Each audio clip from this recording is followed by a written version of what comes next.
So, good evening, and welcome along to another big show here on NVTV. Coming up on the show this week, we'll have live music from the Suitcase Junket, and singer-songwriter Roddy Lynch will also be live in the studio. Elser Burke will be here talking about his brand new musical, Twisted. But starting things off, we're going to take you back to the year 1967 and the Summer of Love to find out all about a brand new romantic comedy called My Sweetheart and Me. And Caitlin and Gary are going to tell us all about that. Guys, welcome to the studio. This sounds like lots of fun, Gary, this show. Yeah, it is. The whole show is a joy to be a part of, so it is. And I'll give you a bit of a background to the musical. The musical is set in the Summer of Love of 1967 in the fictional sleepy town of Cherrysville, Northern Ireland. The storyline follows Bookworm Bob and Sheena, two love-struck 30-somethings, as they haphazardly struggle against all the odds to get their newfound love for one another off the ground. Throw in a few other colourful character subplots, and there you have it. Well, let me introduce you to the in-crowd. Ruby, Bob, Lana, Frank McLeod, Barbara, Sheena, Cyril and me is happy. We're happy. We're as happy as your man called Larry. We're as happy as pigs. So, Gary, where did the idea from this all start? How did it all come about? This musical is loosely based on the many sadly deceased characters within my close family circle, namely my mum and my grandfather. After the sudden death of my mum some 6 years ago, I wanted to try and celebrate her life in some sort of a way. And the one connection that they all had was that they were great fun and they liked to drink or two. And as I was growing up, I was always frequenting bars with my grand and stuff. He would go into the bookies, have a few bets, come back to my granny and I, who were sitting in the pub waiting on him. That's the type of lifestyle I led when I was in my younger days. But I wanted to sort of to convey that in some sort of a way and celebrate their lives through a musical, as my mum always championed my musical commitment and songs all through the years, and hopefully I've done that in some small way. So were you always a musical fan? Were you always planning musicals and stuff? I wrote a musical some 25 years ago with my then school teacher, but it didn't go anywhere. And the reason how I got involved in musicals was I was signed to a publishing company when I was 19 or 20, Sleeping Jan Publishing Company, which happened to be Hot Chocolate's publishing company. And they brought me over to London and they signed 8 songs of mine. Wow. So during that particular period there, those songs lay dormant for years and years. And after some 6 years of getting no royalties or anything, this is an old heartache story of a love lost, and getting nowhere with it at age 25, 26, my then friend and school teacher said to me, why don't we write a musical and try something different? And that's how I got involved, and I really do love doing that type of thing now. So how long did it take then to get My Sweetheart and Me up and running? I had the majority of it written probably 3 years ago. And I tried to take it around other musical groups to see if they would run with it, but I couldn't quite gather sort of momentum to take it any further. And consequently, somebody said to me, why don't you put this thing on yourself? Well, I thought to myself, well, why don't I give it a go? Because nobody else seems to be interested in it, and that's how it all came about. And if it were so, would there be a chance for me?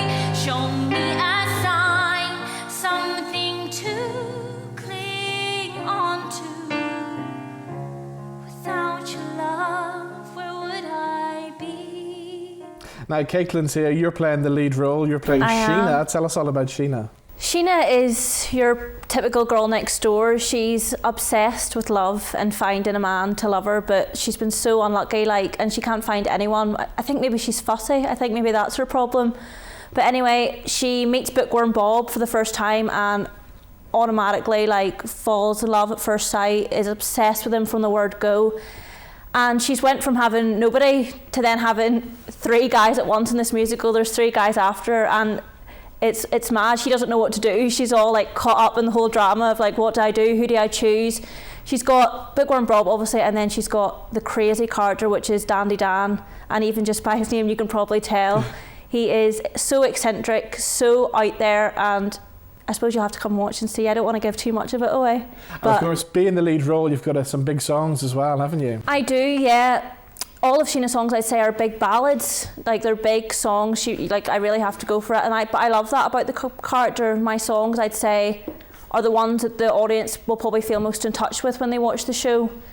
there's other songs and they're fun and everyone can sing along and everything, but hers are the really emotional ones that I think like really play on like the audience heartstrings and get them to feel for the character. So you're right in the middle of rehearsals at the moment. How's it all going? It's good. It's a bit hectic trying to get it all like up to scratch, like down to the nitty gritty, like the last 4 weeks. But I think we're getting there, and I think we'll pull it all together like at the very last minute, hopefully, like right before the end. You're lucky to be alive. You're lucky, lucky to be alive. You're lucky to be alive. So tell us about the dates coming up. You've got Lisburn coming up, haven't you? Yes, we have Lisburn Thursday the 21st and Friday the 22nd of February. Then after that we're playing at the Theatre at the Mill in Newton Abbey on Friday the 8th and Saturday the 9th of March. We're playing at the Riverside Theatre on the 4th and 5th of May. Great stuff. Well, before you go, you're going to perform one of the songs from the musical. Caitlin, you're going to sing this one, aren't you? Yes. Tell us all about this song. So this song's entitled All Because of You, and it's straight after the meeting of Sheena and Bookworm Bob, and like I said earlier, like love at first sight straight away, like head over heels for him, and he leaves and she starts singing straight away All Because of You and how much she's in love with him. And like I said, the audience probably thinks she's mad, like love at first sight and all that, but she can't help it. She just has to like get all her feelings out there in the open. Brilliant. Well, we look forward to this. Caitlin and Gary, thank you so much for joining us on the show. Having us on. Thank you. So here we go with a song called All Because of You. It's from the musical My Sweetheart and Me.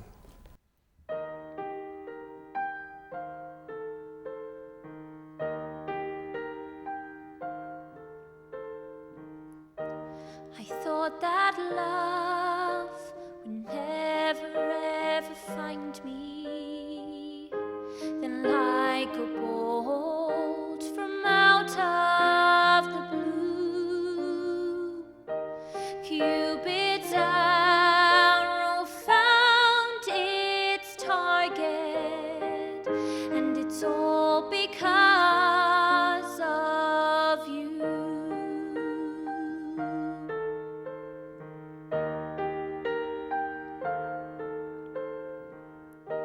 You make me feel like $1 million, reinvigorated, completely new. I didn't think I could be this happy, and it's all because of you. Do you feel the same way as I do? And if it were so, would there be a chance for me? Show me a sign, something to cling on to. Without your love, where would I be? I can't suppress this love that burns inside me. Its awesome power, it seems I can't subdue. I'm flying high on raw emotion, and it's all because of you. Do you feel the same way as I do? And if it were so, would there be a chance for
So next up at the show, we're going to find out all about a brand new musical. It's actually the sequel to Oliver Twist. It's called Twisted.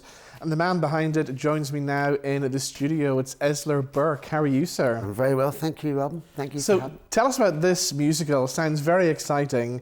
It's the story of Oliver Twist, but told in his later years, I believe. Yes, I saw the original film in the 1960s, and I was always swung by Oliver. I loved the musical so much because of the songs. But I was a pop musician, so through the 60s, 70s, 80s, I played pop music. And then when I got to my 50s, I got interested in musical theatre. And I'd been writing songs for years and with limited success. And I thought to myself, I'd love to write a musical. And then Oliver came to mind, and I thought, all the big films that you have, like Rocky, sequels, why is there no sequel to Oliver? The musical's still going 60 years on. And I thought, I would love to write a musical. How could I get about it? I needed a spark. So I got that spark from going back to Dickens' book and this character called Edward Leeford. Right, who doesn't appear in the Lionel Bart film version, doesn't he? Correct. He appears in the Alec Guinness one from the 40s. Correct. Yeah. Now this character, Leeford, is actually Oliver's half-brother. Right. They have the same father, but different mothers. And the father broke off his first marriage when this character, Leeford, was born. He became a criminal and changed his name to Monks. Later years, the father had an affair with Agnes Fleming, who died in childbirth of Oliver. So he's actually 15 years older than Oliver.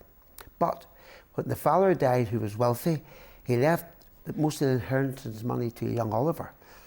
And this Monk's character found this out and didn't like it. And in Dickens' book, which Dickens writes about, he goes to Fagin and says, get rid of him. I want you to get rid of Oliver. It didn't happen. But that's the jest behind this character. And I got this spark. I said, right, what about Oliver? 15 years on, they'd be 25, 26, and this character's trying to get him. It sounds very spectacular. It is. I know there's a lot in it. How long did it actually take you to get the whole thing together? It took me 5 years from the start and countless rewrites, and I got help. I have a great team behind me. It's not just me. The musical side is Wilson Shields, yes, and Mark Doherty. They're the two best in the business. Best in the business. Yeah. I've got them on the music side. The director's a young girl called Sarah Lyle, who's I know very Sarah, young. yes. Sarah's a lovely girl, and yes. she's good. And Jennifer Milligan's doing the choreography.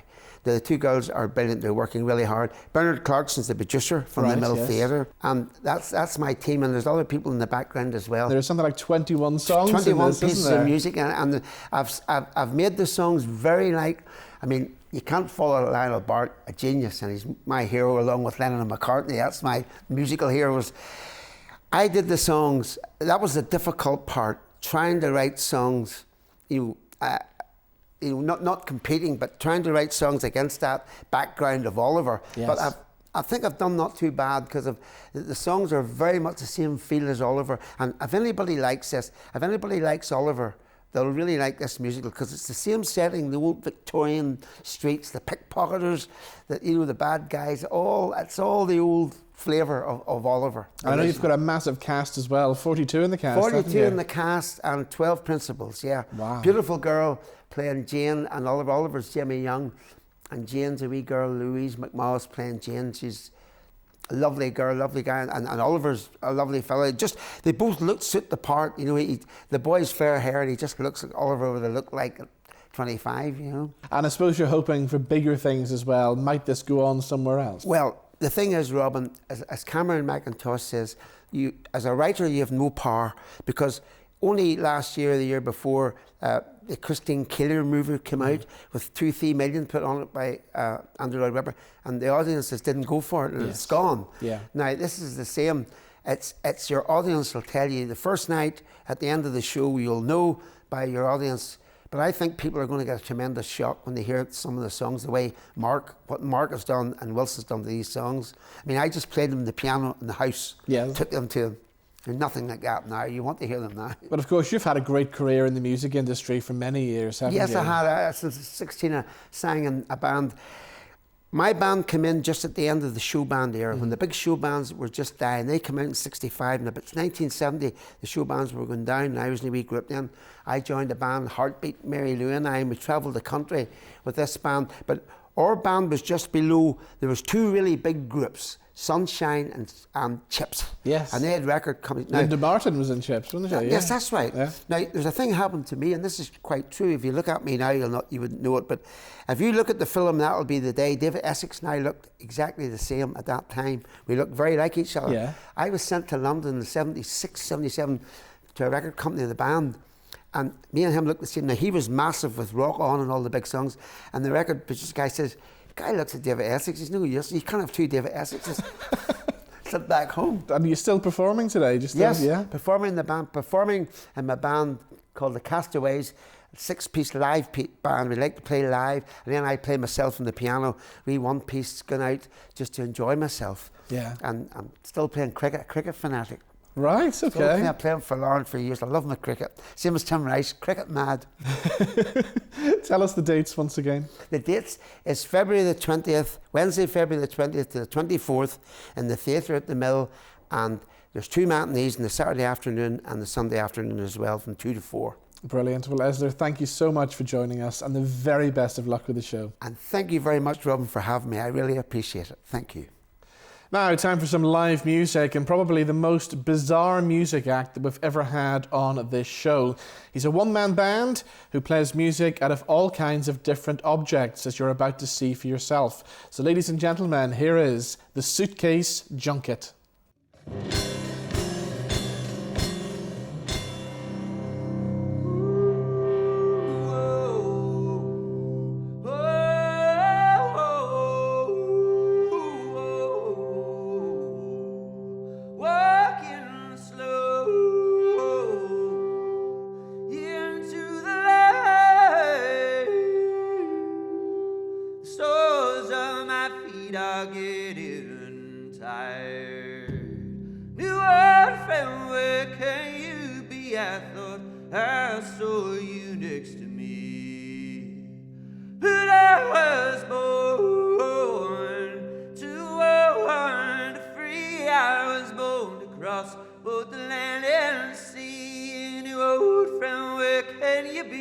I thought I heard you next to me.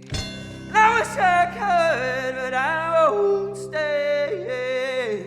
Past the passing of today. New old friend, where can you be? I thought I felt you next to me. Oh, oh, oh,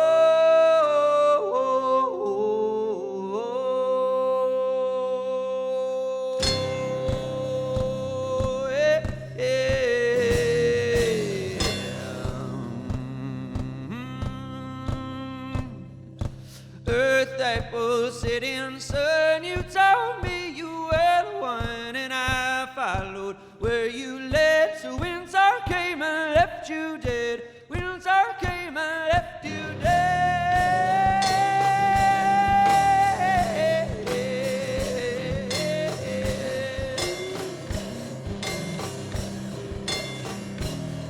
Say, earth that will in my heart. You said we wouldn't ever part, but the blood's frozen in your veins. How could past pleasure produce such pain?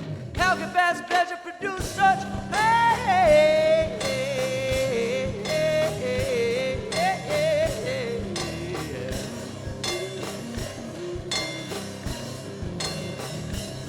Say, earth that was my desire. Bitter poison, skin of fire, one taste, and you must have more. Stem to seed and flesh to core. Stem to seed and flesh to core.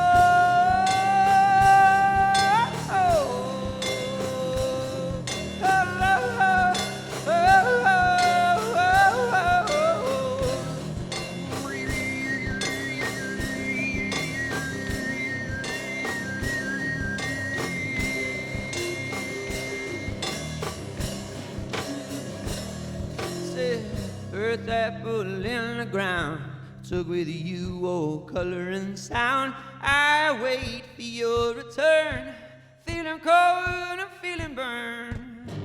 Feeling cold and I'm feeling burned. Yeah. Burn.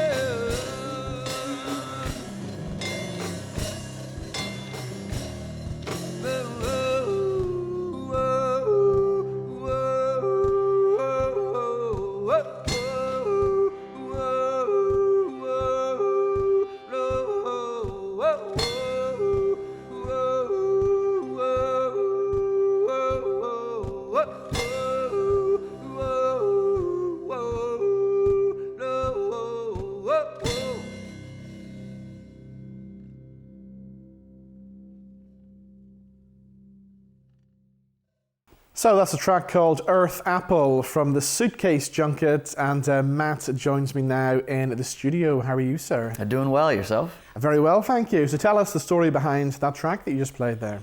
Oh, that's sort of a classic love lost, murder, you know, this regular American stuff. So I believe as well it's your first time in Belfast. It is, yeah. It's been lovely walking around and checking out the town a little bit. Brilliant. So you're currently on tour with Chris Smither, aren't you? Mm-hmm, yeah. And how are you finding that? Oh, it's been great, you know. He's a great person to travel with, a wonderful musician. I was lucky enough to play on the last record, the Call Me Lucky record, and you know, I've been opening up the shows and then hopping up and playing a few tunes with him. It's been grand. Brilliant. So I suppose people want to know really, where did the name come from, the Suitcase Junket? When I was first starting off, you know, I had built a bunch of instruments out of, you know, found objects and trash, and so I thought, oh, this is kind of like a junket, like an octet, you know? Yeah. And then I looked up the word junket in an old dictionary, and the first definition was a sweetmeat, and I thought, yeah. The second definition was a pleasure excursion. I was like, okay, here we go. I'm on a junket.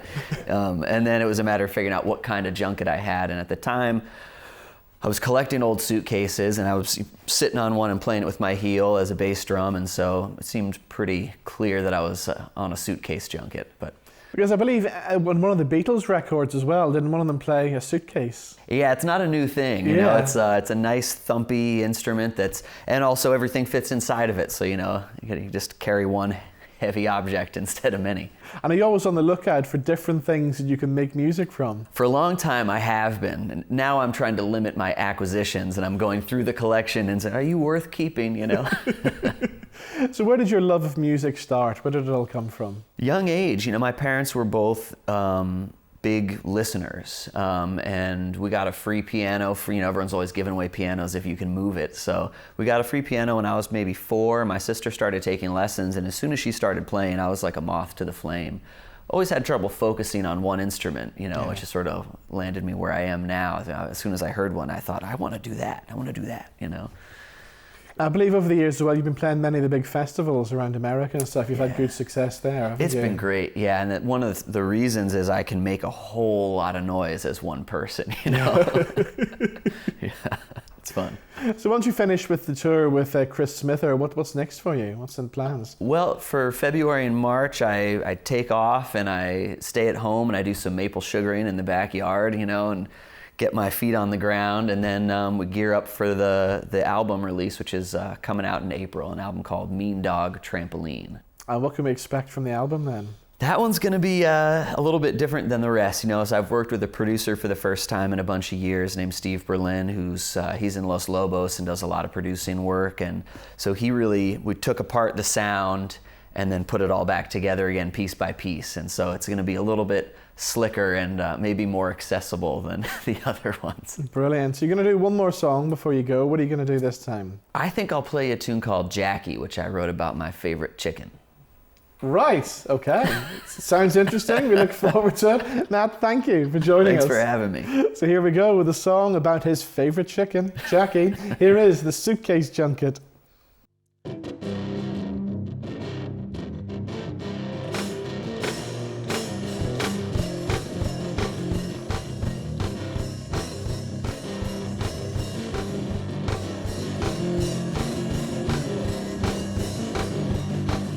Jackie said that everything is gonna be fine, but I've got a feeling that my Jackie is lying, 'cause he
Oh, you're praying for a miracle, you're praying for time, but it's the same old magical grip on the line. You've done it before.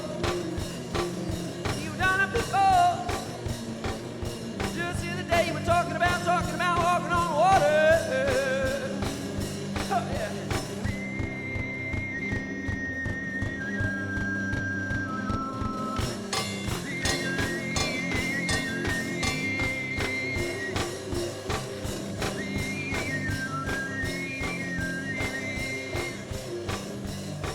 Oh, but everybody's running down the same old tube. We're losing our wonder, we're losing our youth.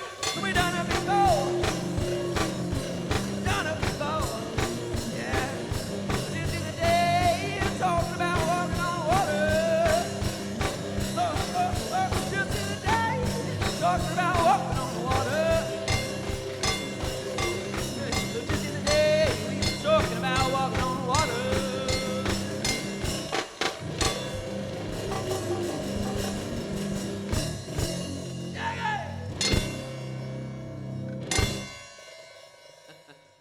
Now, time now for a quick look at what's happening throughout Belfast and beyond over the next week or so. It's our What's On guide. And the international award-winning smash hit musical based on the blockbuster film The Bodyguard is back in Belfast at the Grand Opera House, starring X Factor winner Alexandra Burke in the role of Rachel Marin. And The Bodyguard runs at the Grand Opera House until the 16th of February.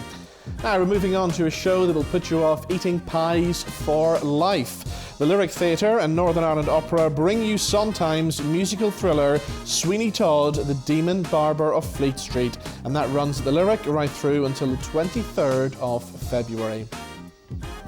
Now, following their sellout shows last year, Northern Ireland's only 1950s and 1960s rock and roll band, the Soda Pops, make their debut at the Strand Arts Centre on the 7th of February. So expect a nostalgic trip back in time to the dancehall days with this 7-piece band featuring all the hits of Johnny Cash, Elvis, Jerry Lee Lewis, Connie Francis, and much more. So that's the Soda Pops at the Strand Arts Centre on the 7th of February.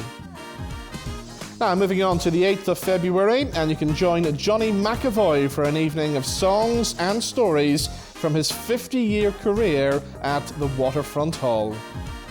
Now described by the Irish Times as Martin McDonagh's best play, Marble Productions present The Pillow Man, which is a story that focuses on a famous fiction writer who's well known for his gruesome short stories. And you can catch The Pillow Man at the Strand Arts Centre on the 8th and 9th of February. And finally for now, if you want to catch a movie in cinemas this weekend, then why not try Kenneth Branagh's new movie, which also stars Judi Dench and Ian McKellen. We're talking about All Is True, and it's set in 1613 and tells the story of the final days of the life of the renowned playwright William Shakespeare. You conquered England, Will, and returned victorious to your family. Well, I've never let the truth get in the way of a good story. It's love that will blossom in this garden. Well, something has to. Not much else has blossomed. I'm not a good gardener, it's true. Your talent has a greater scope than all the other poets combined. And yet you've lived the smallest life. Compared to Kid or Marlowe. He is dead, of course, my lord, so you know, win some, lose some.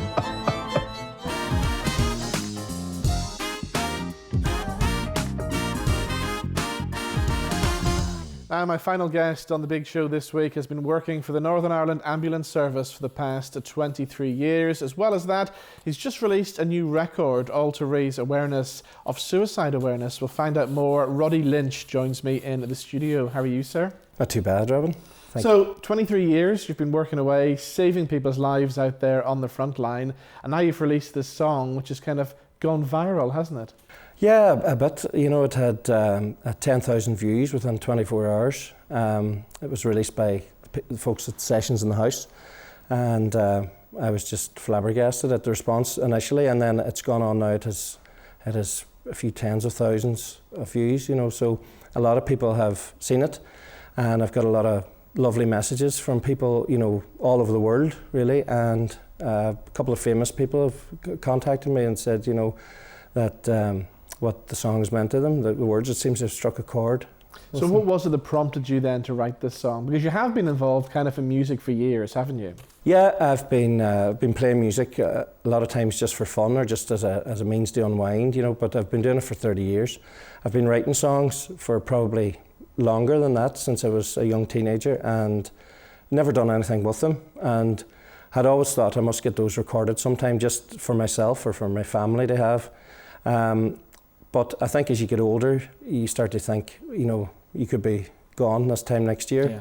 so you don't want the songs to go with you. And the people at Sessions in the House had been saying to me for a couple of years about recording one of my own songs, and then I was actually I'd written a song about suicide awareness. I was actually attending talking therapy myself, and I just started to think about people who maybe don't get a chance to talk out through their problems.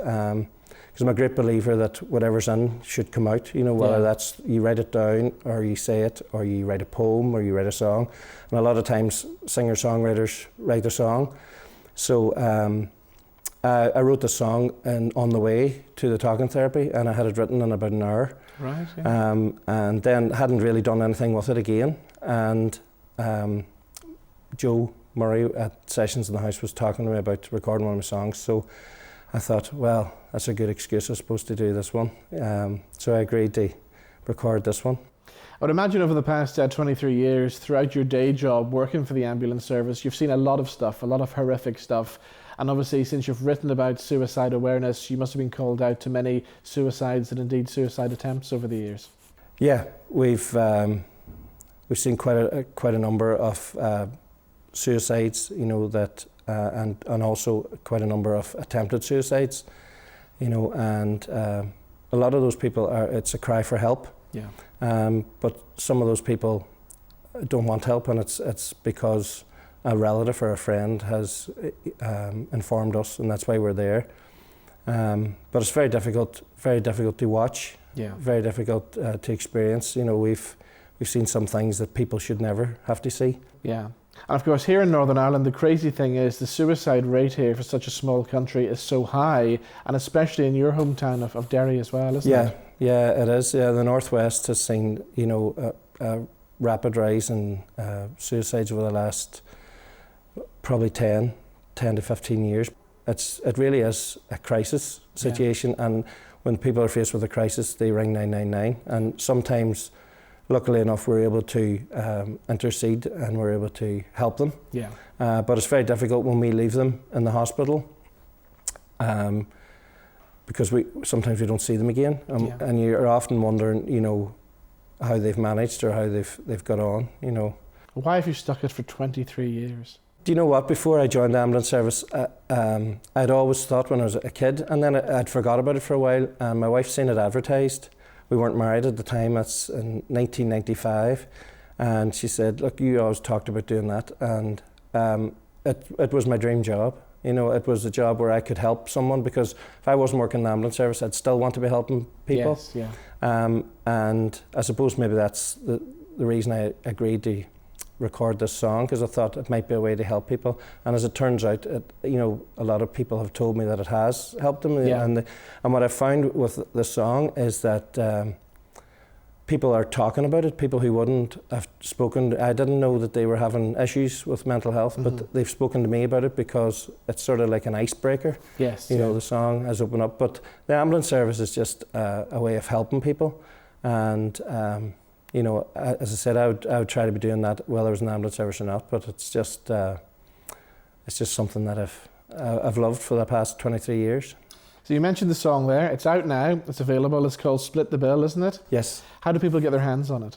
Well, it's on iTunes, and it's on Google Play and all those places where you can get it. I released it through CD Baby, but it's also importantly for me. And I said this on any of the posts that I put on social media, is that anyone who can't buy it for any reason, it's available to stream on Spotify for free.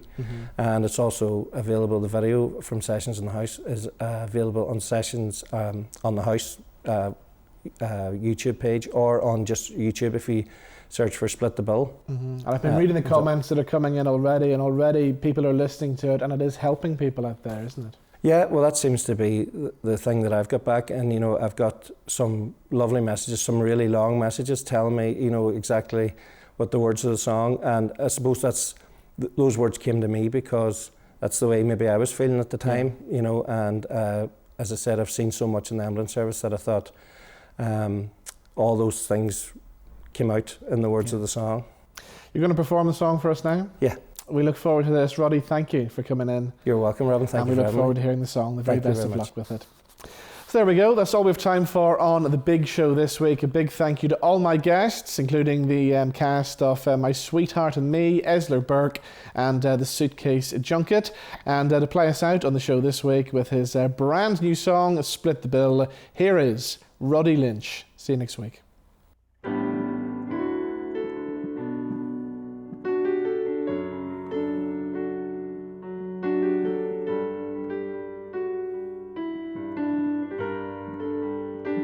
Say what's your name? I think I've seen you before, but that look upon your face tells me I won't see you anymore. Come sit down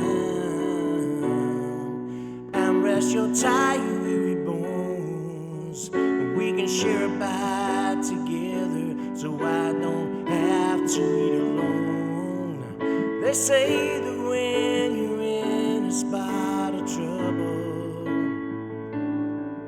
you should always try and talk some to a friend. And if a friend ain't there, then maybe find a stranger, 'cause they just might have an ear that they can lend. That's split the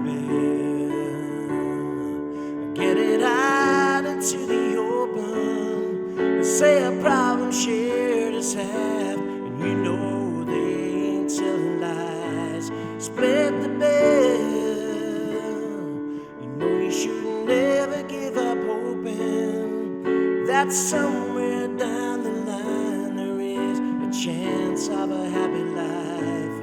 You used to know how to let your soul smile, maybe still, and if it sits here for just a while, maybe we just will split the bill.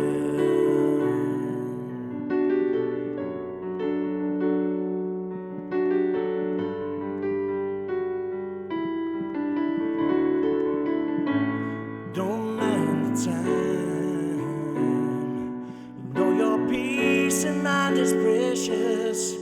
You can't put a price on a good night's sleep when there's worries on your mind. I know you're kind, and your smile is so infectious, and those worries that you keep inside are the ones that I wanna find.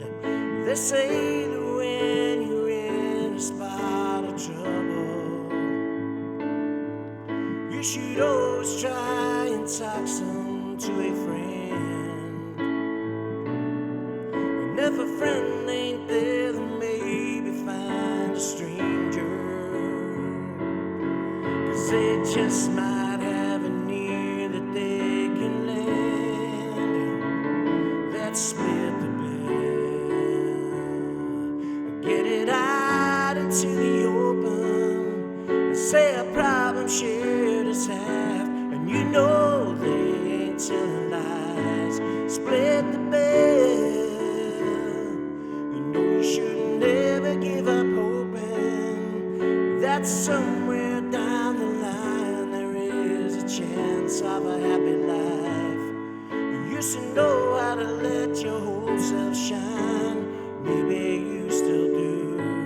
And if it sits here and take a time,